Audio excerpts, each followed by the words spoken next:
Hi అందరికీ welcome back to my channel. So ఇవాళ మేమైతే బయటకు వెళ్తున్నాం. మా చిన్నోడు అయితే ఎప్పుడు గిట్ తీస్తారో ఎప్పుడు బయటకు వెళ్ళిపోదామని రెడీగా ఉంటాడు.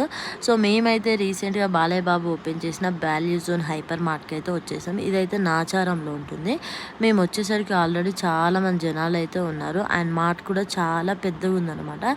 ఇక్కడైతే మనకు కావాల్సిన ప్రతి ఒక్క ఐటమ్ అయితే అవైలబుల్ ఉంటుంది. అంటే మనకి ఇంట్లో కావాల్సిన ప్రతి ఒక్క ఐటమ్ A to Z అయితే అవైలబుల్ ఉంటుంది. లైక్ పూజ సామాన్ కానీ, కిడ్స్కి సంబంధించిన క్లాత్స్ కానీ, తర్వాత బొమ్మలు కానీ, తర్వాత ఫుట్వేర్ కానీ ప్రతి ఒక్కటి కూడా అవైలబుల్ ఉంది. అండ్ తర్వాత ఇక్కడ కొంచెం ప్రైజెస్ కూడా స్లైట్గా కొంచెం ఎక్కువ అనిపించాయి అనమాట. కానీ ఇక్కడ వీళ్ళ దగ్గర ఆర్టిఫిషియల్ ప్లాంట్స్ అయితే ఎంత బాగున్నాయి, చాలా బాగున్నాయి. సరే ఇదంతా కుదరట్లేదు కదా, కనీసం మనం బట్టలైనా తీసుకుందాం అని చెప్పేసి నేను మా అత్తమ్మ మేమంతా కూడా పైకి వెళ్ళి క్లాత్స్ అయితే చూస్తూ ఉన్నాము. బట్ అవి కూడా చాలా ఎక్కువ ప్రైస్ అనిపించాయి నాకు. దాని గురించి మీకు ఒకవేళ ఫుల్ వీడియో కావాలంటే కింద కామెంట్ చేయండి. Thank you for watching.